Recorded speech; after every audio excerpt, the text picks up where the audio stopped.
This message comes from NPR sponsor Rosetta Stone, an expert in language learning for 30 years. Right now, NPR listeners can get Rosetta Stone's lifetime membership to 25 different languages for 50% off. Learn more at rosettastone.com/NPR. How do you manage envy? Oh my gosh. I had a lot of it early on. Like I had a really hard time being able to enjoy like John Krasinski and Zach Braff because I was like, they're taking up my spot. I'm Rachel Martin, and this is Wild Card, the show where cards control the conversation. Each week, my guest chooses questions at random from a deck of cards. Pick a card 1 through 3. Questions about the memories, insights, and beliefs that have shaped them. My guest this week is filmmaker Mark Duplass. I have made more art and reached more people than I possibly could have anticipated. In the summer of 2012, I was overdue with my first child, and so I went to the movies to get my mind off the fact that, everything was about to totally change. The movie was called Safety Not Guaranteed, and Mark Duplass plays this guy who is dead set on traveling through time. He's the kind of person who is dismissed and laughed at, and he is so vulnerable. Like his heart's just walking around in the world exposed, and at any second it could be crushed into a million pieces. But it's not. The script treats him with so much dignity, and he's all right in the end. The credits rolled when the movie finished. People filed out, and I sat there and sobbed. Really sobbed. Having a baby is a bizarre thing. Maybe you've heard people say this. It's like your heart is walking around outside your body. It's so vulnerable, just like Mark Duplass's character in Safety Not Guaranteed. And I think when I watched that movie, I needed to be reassured that this baby I was going to bring into the world would encounter kindness, that his tender heart or his wild imagination would be nurtured, not cast off. That vulnerability shows up in all Mark Duplass's creative projects. He and his brother Jay have produced dozens of shows and movies together. Mark goes back and forth between acting and writing and producing. He's gotten 2 Emmy nominations for his role as Chip Black on The Morning Show.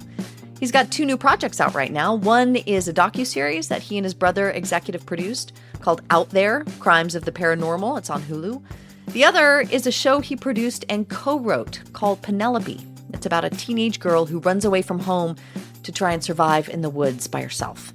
Mark Duplass, welcome to Wild Card. Hi, that was so wonderful. Thank you. Oh, thank you for sitting through all of it. Oh, it was so, I love that story. It's very meaningful, seriously. Thank you for sharing that. Really. I mean, I've seen a lot of movies in my time, and that one, in that moment, it meant a lot. So thanks. I've had some of my peak life experiences in the movie theater, and to think that I was a part of one of yours at that vulnerable time in your life that's what it's all about. It really is. It's special. Thank you. I've got a deck of cards in front of me. Each one has a question on it, and you're going to choose which ones I ask, okay? Great. I will hold up 3 cards at a time, and you will pick one at random to answer. You've got 2 tools at your disposal. You get 1 skip. If you use your skip, I will swap in another question from the deck. And the second one, you get 1 flip. You can ask me to answer one of the questions before you do. Okay, so cool. That's what you got. I'm ready. Round 1. Here we go. First 3 cards. Pick 1, 2, or 3. I'll take the first one. 1. What's an ordinary place that feels extraordinary to you because of what happened there? I'm going to flip it to you first because I want to hear it. Flip out of the gate. Yeah, I'm going out of the gate. Flip out of the gate. Yep. Okay. Well, I'm going to say, okay, this is random. All right, I'm ready. This is really random, but it's the first thing that came into my head. That's what you want, right? Oh my God. I faked my way onto a jazz stage in Japan. I did. I wasn't expecting this. I don't know why it came into my head. Yeah. I convinced a friend. I was teaching English there after college. And this woman I knew, this French lady, she was super into jazz. She was like, I'm going to a jazz club. Do you want to come? I was like, I do want to come. And also, I think I might be a jazz singer. Like I like singing, and I was sort of an aspiring kind of singer person. And she's like, really? Because you can reinvent yourself when you move to another country. I'm like, if you say it, you can be it. So I'm like, Yes, yeah, I'm a jazz singer. So we go to this club and they invite me, the American jazz singer to come on stage. Like they're legit. They're like a jazz trio. They know what they're doing. And I come on stage and the guy opens his jazz standards book to me and starts pointing at songs. And he's like, do you know this one? You know this one? I was like, I don't know that one. I don't know that one either. And so it was so awkward. And then finally I turned around and I was like, do you guys know Proud Mary? It is one of the great jazz standards of all Great time. jazz standards of all time. And they were so gracious. They quickly figured out what was going on. And they just started playing Amazing. notes. Amazing. Dun-dun-dun. And I sang Proud Mary in front of a bunch of random strangers in a Japanese bar. And why is that relevant? Because it was extraordinary. Like the grace those people showed me in that moment was really, it was so generous. And I've thought a lot about that over the years. I mean, who was I? I was trying to project some vision that I had of myself. And it could have been met with ridicule, you know? And I feel so grateful that people were gentle with that. Oh, that is perfect. That is perfect. All right. So for me, this was the first thing that came into my head. We're around the corner of, I think, 43rd or 44th Street and 7th Avenue in Manhattan. I'm there with my wife and my children. We're trying to have a nice family bonding trip. It's about 8 years ago. And it's cold and it's raining and it's hard. And all we're thinking is we got to get out of the wetness somewhere, but there's nowhere to go. Maybe we'll try and find a movie theater or somewhere. And I've got my then 4-year-old on my shoulders. Oh, no. And she's just getting soaked. And then I literally close my eyes and I just think, where is there a way to find joy in a moment like this horrific moment? And all of a sudden it stops raining quickly. And I open my eyes and I'm like, did we just have some sort of divine intervention? And I look up and there's an umbrella over my head. And I look to my left and there is the most grumpy looking, later middle-aged white New York businessman who has no care for anyone in the world other than his own agenda. And he is becoming drenched because he has taken the umbrella from his head and put it over me and my daughter. And he just turns and looks at me and gives me the subtlest wink. That's so good.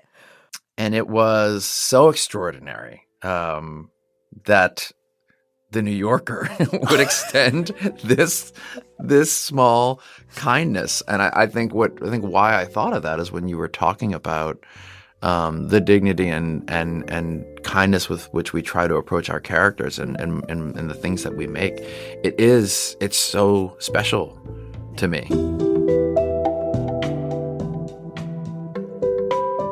3 new cards. Give me number 2, please. Number 2. Okay, yeah. 1, 2, 3. You pick 2. Okay. What was a moment in your life when you could have chosen a different path? Okay. I am 27 years old. I am on a bus from Bangor, Maine to New York City by myself. I have just finished shooting The Puffy Chair, our first feature film, and I know it's going to be good. I really feel it. But at this point, I do not identify yet as a filmmaker. I am still a musician who's playing in indie rock bands, making $94 to $95 a night to split amongst 3 people. I'm headed to New York because I'm supposed to go on a 7-week tour to Europe with my band Volcano. I'm still excited. And I'm thinking to myself, this is not sustainable. I'm not going to be able to be an independent filmmaker, giving myself to that, an independent musician, be the brother I want to be to my brother, the son to my parents, the incoming husband I'm about to be to my girlfriend, now wife, Katie. Something's got to give. And I had stayed at my sister-in-law's house, who has this nice selection of books. And I was like, oh, maybe I'll read Infinite Jest for the first time. Maybe I'll read this. And for some reason, I pick out The Bridges of Madison County. This is my choice. And I'm a little tired. I'm a little sick because I just wrapped this movie. And I pull out Bridges of Madison County and I sob through the entire book. And there's this quote that says, "This type of certainty comes but once in a lifetime." And it really like hit me. It resonated with me. And I closed my eyes and I said, "You're going to make a choice. You're going to be a filmmaker or you're going to be a musician. You're going to make a choice right here." And on that bus, I decided, even though music is my number one passion and it's what I identify with most, I actually don't think I am good enough to be the artist I want to be as a musician. And I think this is going to destroy me. Yeah. I need to give this thing up and go to this other place where I'm better suited to have a happy lifestyle and find a way to be my true creative self in a form which isn't what I initially identified. And it weirdly felt inauthentic in some way. Inauthentic? Yes, inauthentic because, musician's my passion. It's what I am. Yeah. But it was the best choice I ever made. And I truly believe I am alive and on my feet because of it. Do you still identify it? Like when you think about who you are in your core, you're like, I'm a musician. Here's what I'll just say is like every 12 to 18 months, some song will come on and I'll just start uncontrollably sobbing. And it's a grieving process for the person that I thought I was going to be. And it's totally okay because I have a wonderful life and I love what I do, but it's a loss. Mm-hmm. Just out of curiosity, what was the last song? Do you remember the last song that made you have that reaction? Usually it comes from a particular time in my life that was connected to one of those songs. But in this case, it was one of the Taylor Swift songs off of the whatever the Black and White album was. There's Evermore and Folklore. It was off the Folklore album. And it was about the beautiful and terrific heartbreak of first love. And my daughter's 16 and she's, has a serious boyfriend and they're going through it. And I was just thinking about her listening to Taylor Swift while doing my elliptical machine workout and dropping tears in the gears. I mean, Tay-Tay, she does that to all of us. She gets me. She gets me too. Yeah. Okay. Number three, please. Number 3. Okay, these are 3 new cards. 1, 2, 3. We're going with 3. Oh, well. What period of your life do you often daydream about? There was a time when I was 20 years old. I took a semester off of college. I was at the University of Texas, and this was 1997. And I decided, because I was very inspired by independent artists, whether they were in the music scene or the film scene. And I used to work as a busboy at a restaurant. I'd saved up about $2,000. I decided I'm going to record my own record, and I'm going to press 1,000 CDs, and I'm going to book my own tour and live out of my van. And everybody thought it was crazy. Like, what are you doing? But I really felt compelled to do this. And so I booked a 4.5-month tour. A lot of it were just like open mic nights or whatever I could get, and a lot of unpaid gigs. But that time, no cell phone, traveling by a Rand McNally map, getting lost a bunch, showing up, not having anywhere to sleep, offering a free CD to anyone who would put me up, and the vulnerability of exposing myself in that way, like following some stranger back to their trailer park to sleep with them, but it always going well for me, giving myself into the energy and the belief that if I just jump off of this cliff with a little bit of naivete and earnestness, there was Ernest Goes to Camp and Ernest Goes to Jail. This was Ernest Goes on Tour. This is what it was, and that the world will catch me and it will take care of me. And it did. And I would, in particular, I would go 2 to 3 days sometimes without speaking to someone if there were time off. And I'll have more of my books and I would go hiking and I didn't have a phone in order to escape. So I sat with myself in a way that no 20-year-old, I think today, is offered the luxury. I don't call it a luxury to be able to do. And some of that was the inspiration, honestly, behind making my show Penelope was, I want to put somebody out in the woods, which is very similar to some of the time that I had to just sit and just be quiet.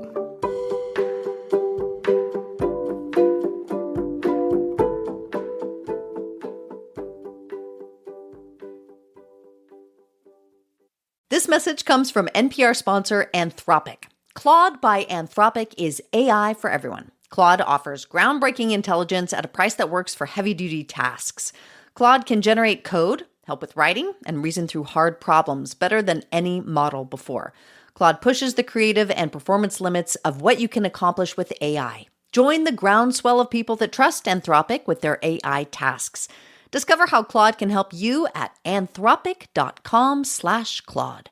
Support for this podcast and the following message come from Lincoln Financial. The questions around retirement have gotten tiring. Instead of, have you saved up enough? Shouldn't they be asking, what is it that you love to do? And how can we help you keep doing it? The truth is, you're not slowing down. So Lincoln Financial believes your retirement plan should be more of an action plan, a hiking plan, a music plan, a sailing plan. The point is, whatever you're passionate about, Lincoln Financial can help make sure you never stop. At Lincoln Financial, they have the products to help protect and grow your financial future so you can keep doing more of what you love. Make your pastimes last a lifetime at lincolnfinancial.com/action plan. Lincoln Financial, marketing name for Lincoln National Corporation, its insurance companies and broker-dealer affiliate Lincoln Financial Distributors, Inc. Copyright 2024 Lincoln National Corporation.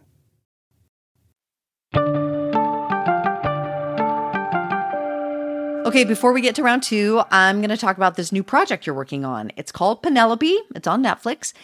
And you were just talking about that chapter of your life when you were this young person living off the grid and the world took care of you. Yeah. And that's what's happening to this young girl who's at the center of this show that you have written. The main character, Penelope, has run away from home and she's in the woods basically trying to figure out how to survive. I understand you wrote it in the pandemic, right? Were you hanging out outside a lot at that time? Yeah, I wrote it during the pandemic. I was actually hanging inside a little bit. I was getting, I was still scared. I still thought I might just get it by being outside. But what I was doing is my daughters were 8 and 12 at the time. And, we were watching a lot of old movies. And anyone who has a family or lives with a group of people knows how difficult it is to find a piece of content that you can all agree upon to watch. Every Friday night of my life. And it brings you to this lowest common denominator of programming that no one really enjoys, So I happened to be watching this little reality show called Alone, where they send people off into the Canadian wilderness with 10 items, and you watch them slowly make a shelter for 12 minutes, learn how to build a fire for 8 minutes, sit with themselves, be with themselves, confront things that they've never been able to confront before because of the magnitude of the quiet and the time they spend there. Mm-hmm. And I was like, well, this is fascinating. It's my perfect show. No one's going to want to watch this, except my kids were riveted by it. Interesting. And like even my 8-year-old, she not only loved the adventure stuff, but she was like, Dad, I don't know if Matt's going to make it. He's got unresolved issues with his mom that he's really working through out there. And I was just like, what is that? And then my parents loved it. And I was like, how did this become the show that my family wants to watch together?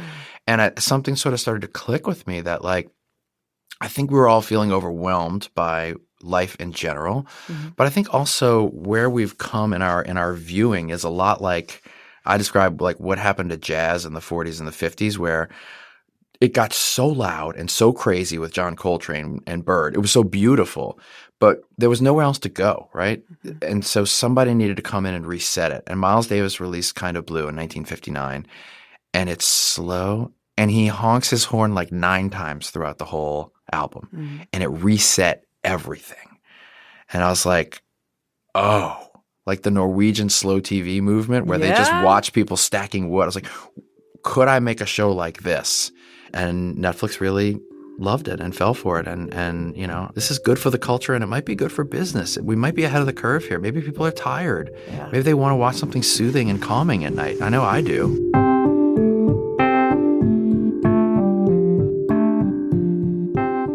We're moving to round two. All right. Okay. 1, 2, or 3? I'll take number 1, please. How do you manage envy? Oh my gosh. That's such a good question. So the more, this sounds pretty, maybe more reductive than it should, but the more successful I get, the less I have to face envy in my career. Mm-hmm. I had a lot of it early on. I had a really hard time being able to enjoy John Krasinski and Zach Braff because I was like, they're taking up my spots. And it made me mad, There are only certain number of spots for white guys who are tall. Taking in up my Hollywood. spots. And so it's actually not really a big problem for me at this point. But it does rear its head every now and then. And I talk a lot about my own journeys with mental health on social media and whatnot. So I have to go really to the source, which is what's happening inside of me. Mm-hmm. So it's less about, well, I'm feeling envious about this person because their independent film really knocked it out of the park and mine didn't this year, and I'm feeling bad about myself. So I really just have to go inward. And for me, there's a couple of just really simple solutions, which is, did you get your 8 hours of sleep? Did you get at least 20 to 30 minutes of rigorous exercise to get your endorphins going? Yeah. Have you done your meditation? Are you eating good foods? And as long as I get those basic things in, I stay relatively centered. So it's part of envy is just part of the cornucopia of emotions and mental health stuff you're managing. Yes. Yeah. The way I describe my life is like, if I wake up feeling something, whether it's jealous, envy, sadness, overwhelmed, what I do is I do something I call the scan. I look up at the ceiling and I throw all the elements of my life up on the ceiling, just like you fanned out those cards for me, right? Mm-hmm. And I'm like, okay, the marriage, kids, work life, my jealousy, my envy, my this, my that. And usually if there's like one or two things wrong, it means there's something wrong with those things. And I'll pick those things out and I'll solve them. But for me, usually what it is they all look wrong to me.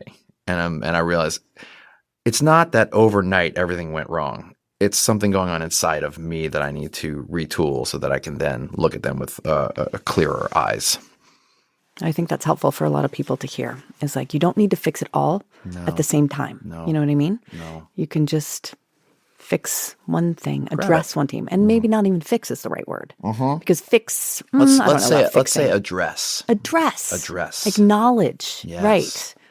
Right. Fixing, I don't know. Okay, 3 new cards. 1, 2, 3. Number 1 again. Number 1. Oh. Are you good at knowing when something should end? Wow. Okay. Here's what I'll say to that. My journey as an artist and a creative person for most of my life has been lockstep with my brother. And what that has meant is that I have only had to learn how to do a certain amount of things well because I had a partner who could do those other things. For instance, I still cannot open a box and put anything together, vacuum cleaner, anything, because Jay was older, smarter, and he always did that for me. So I have these weird gaps because I was in such close lockstep with someone for so long. Yeah. One of those things is the finishing of art. I am not good at it. What do you mean? Get specific. Okay. With a story? You and I are hanging out and we're like, let's make a movie together, and we come up with a concept. Mm-hmm. I really feel strong. There's almost no one better than me who will team build and begin this process better. I will look around and say, this person should be our DP. We're going to shoot it in this house. We're going to make it for $50,000. There's no way it'll lose money. I take that concept. I go and write a pretty good B to B minus first draft very quickly. So I have this power where I can just galvanize things and get them to the 85% completion mark extremely well. And then, like a relay race, you watching me with the baton trying to pass it off, and my legs just start giving out on me. And I need a closer. And Jay has always been my closer, and he is excellent at it.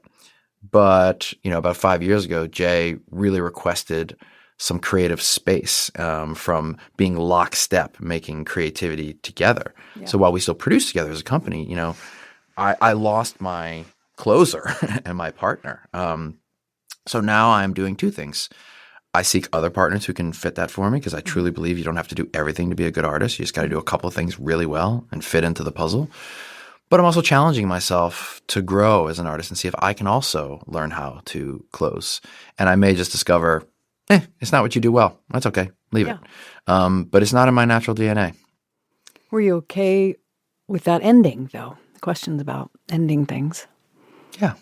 Yeah. Yeah. Yeah. Things end. Things end.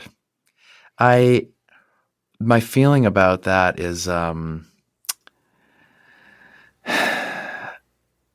when you have these long-term relationships like I have with my brother, my wife, my children, the ending, like all great M. Night Shyamalan movies, has something that rebirths itself in some way.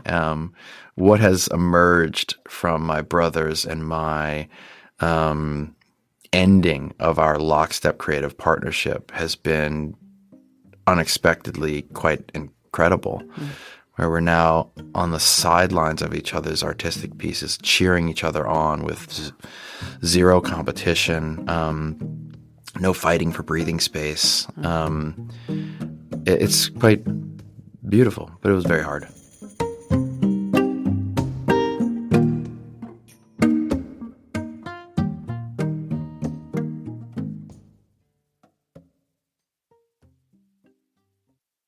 This message comes from Apple Card. If you love iPhone, you'll love Apple Card. It comes with the privacy and security you expect from Apple. Plus, you earn up to 3% daily cash back on every purchase, which can automatically earn interest when you open a high-yield savings account through Apple Card. Apply for Apple Card in the Wallet app. Subject to credit approval, savings is available to Apple Card owners subject to eligibility. Apple Card and Savings by Goldman Sachs Bank USA, Salt Lake City branch. Member FDIC. Terms and more at applecard.com. This message comes from our sponsor, Grainger. This is the story of the one. As a maintenance engineer, he hears things differently. To the untrained ear, everything on his shop floor might sound fine, but he can hear gears grinding or a belt slipping. So he steps in to fix the problem at hand before it gets out of hand. And he knows Grainger's got the right product he needs to get the job done, which is music to his ears. Call, click Grainger.com, or just stop by. Grainger, for the ones who get it done. This message comes from Progressive and its Name Your Price tool. Say how much you want to pay for car insurance, and they'll show coverage options within your budget. Visit Progressive.com. Progressive Casualty Insurance Company and Affiliates. Price and coverage match limited by state law.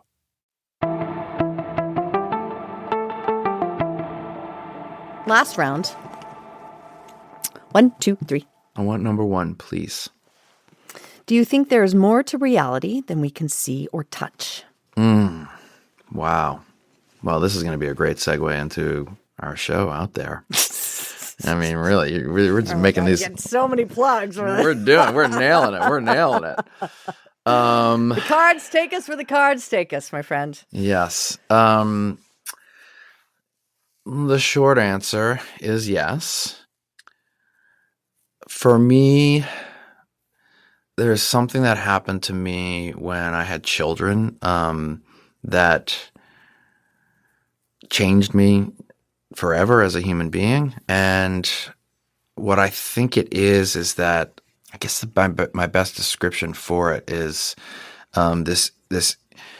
the interchange that I have with my children has created this energy, this force, this being, which is my relationship with my children. And it's similar to how it is with my wife and my parents and my brother, the people I'm very close with, but more so with my children. And it lives in the room with us. So like my house is not just 4 people. My house is the 4 of us. And then it's also another being, which is the relationship with my wife, the relationship with my children. And I'm constantly aware of them and of what I want those relationships to be, trying not to hang on too hard to them, falling short of what I want them to be, allowing them to shift and change. And they just feel so real and present to me. And I don't know if that's exactly what you were asking, but it's this No, I get it. I like this that thing idea. that I'm in deep relation with that has no corporeal or spiritual empirical essence, but it's one of the most important things in my life. Yeah. My mom used to talk about that she was an artist, and she would make these sculptures, and it would be these representations of her, my dad, and then this other thing. And I was really young, so I didn't really understand what she was talking about. But it's the same thing that you're discussing. It's the energy that is manifested between two people. The relationship itself becomes a third component. Yes. Worthy of our attention and nurturing, and it is part of our reality. So yeah, it's more than we can touch and feel. It's this other thing. This other that's presence. Yeah, and it's big and it's thick. I'm a lapsed Catholic, and I don't have any of those beliefs anymore. I don't know if I ever really had them. Although I still don't mess with a Ouija board. I still don't mess with things. So like, you know what? Just in case. Just don't invite it. I know, right? What's the point of that? Why would we do that? No way. You know? why would we do that? So it's not really in that realm for me, but it's more in the relationship realm. Okay, Mark, last 3 questions. 1, 2, or 3? I will have number 3, please. Number 3. Well, this is heavy. How have your feelings about death changed over time? I'm 47. I'm past what I assume is the halfway mark of my life. Extremely close with my parents. My father's 79, and we talk a lot about things. Some of his friends are starting to pass away and talk about mortality. I used to be deathly afraid of death because of my ambition. And I have so much to do, right? I have so many records to make. I have so many movies to make. That part is at peace. I as much as I am a driven person, I have made more art and reached more people than I possibly could have anticipated. If I die tomorrow and I look at myself as an artist, I'm like, I got my music outside of myself 30 times, you know? Like I'm really, really good. Yeah. I have become more afraid of death since I've had children, not because they need me and I need to be there for them. My kids are cooked. My kids are 12 and 16, and they're there. They're formed, you know? I just want to be there for it. And I don't want to be there for the weddings and the graduations. I don't care about any of that stuff. I want to be there for, you know, the other night we had a little premiere screening for Penelope, you know, and we came home, we were a little tired, and it was a little late, it was on a school night. And there was about 15 minutes in the kitchen, you know, the dogs were there to greet us. Some people were a little hungry, pulled a snack out, tasted a stale cookie, made a joke about it. Somebody farted and we all ran away from it.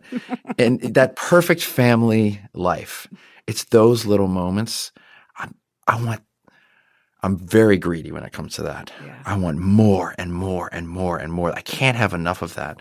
And I think because I suffer from something that is, I guess it's called incessant creativity, my brain is often distracted by it.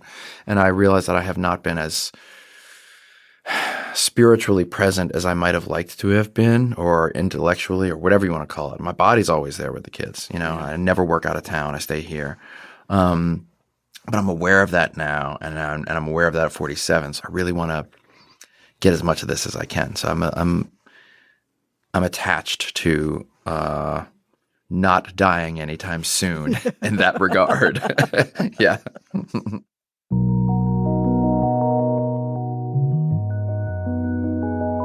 We're at the end of the show. We always end it the same way, which is a trip in our memory time machine. So in this memory time machine, which I just realized, safety not guaranteed. There's a nice little circle there. In this memory time machine, you get to go back to one memory, one moment in your past that you would not change anything about. It's just a place you would like to linger a little longer. Which moment do you choose?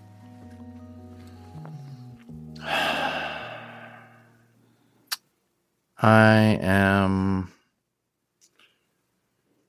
10, brother's 14, parents are about my age now. We're in the General Cinema in the Lakeside Shopping Center in Metairie, Louisiana, off Lake Pontchartrain. And we're in like the first 7 to 8 minutes of Raising Arizona. And I watch... Great movie, Nick Cage. Yes. So good. Yeah. And I watch the camera race towards the ladder leading up to the room that all the kids are in. And the camera goes up the ladder in an impossible way and through the room. And in my mind, I think for the first time, wait, somebody made this movie. I can see the machinations behind this. And for the next 20 minutes, I'm almost distracted from watching the movie because my whole universe has exploded. And it means that I might be able to make something like this one day. These movies aren't just like piped in, made by a machine or a factory, a human being and their vision. So I'm thinking of all these things I might be able to do. And I'm in the safest spot possible between my brother and my parents. And I'm thinking that Jay would be a great partner to make all these things with. And maybe one day we'll be in a movie theater and we'd watch one of my movies together, with Jay. And it was probably the single most limitless possibility moment of my entire life. And the addendum to that story is that last year, we have a movie theater in Vidiot's that I'm just in love with, and they do retro screenings, and they showed Raising Arizona. And I went with my wife and my parents to see it. And I was holding my dad's hand. And when the end of the movie came around, I didn't say anything to him and he didn't say anything to me, but we felt that time machine you're talking about. We traveled back to that time. We traveled forward to it. He's looking at me. I was his age when we first saw that together, and we just held hands and just sobbed through the whole end of the movie. And that was also a great moment. Mark Duplass, he's the producer of Out There on Hulu, and he produced and co-wrote Penelope on Netflix. Mark, thank you so much. Thank you. This was so fun.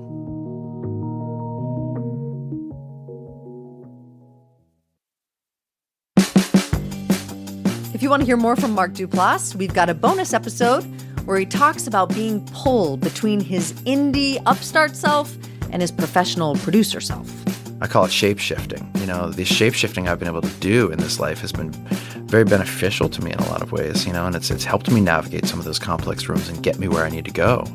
But there's a cost. You'll also hear Gael Garcia Bernal talk about growing up in the middle of a political revolution.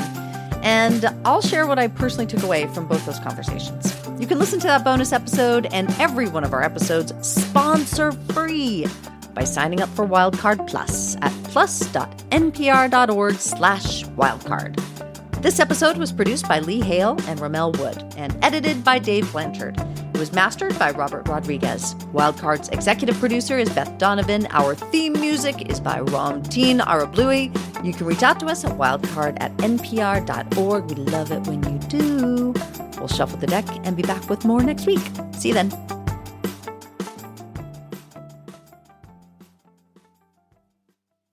This message comes from NPR sponsor Vuori, a new perspective on performance apparel. Check out the latest Dream Knit collection by visiting vuori.com/NPR for 20% off your first purchase. Exclusions apply. Visit the website for full terms and conditions. Support for NPR and the following message come from IXL Online. Is your child asking questions on their homework you don't feel equipped to answer? IXL Learning uses advanced algorithms to give the right help to each kid, no matter the age or personality. One subscription gets you everything. One site for all the kids in your home, pre-K to 12th grade. Make an impact on your child's learning. Get IXL now. And NPR listeners can get an exclusive 20% off IXL membership when they sign up today at IXL.com/NPR.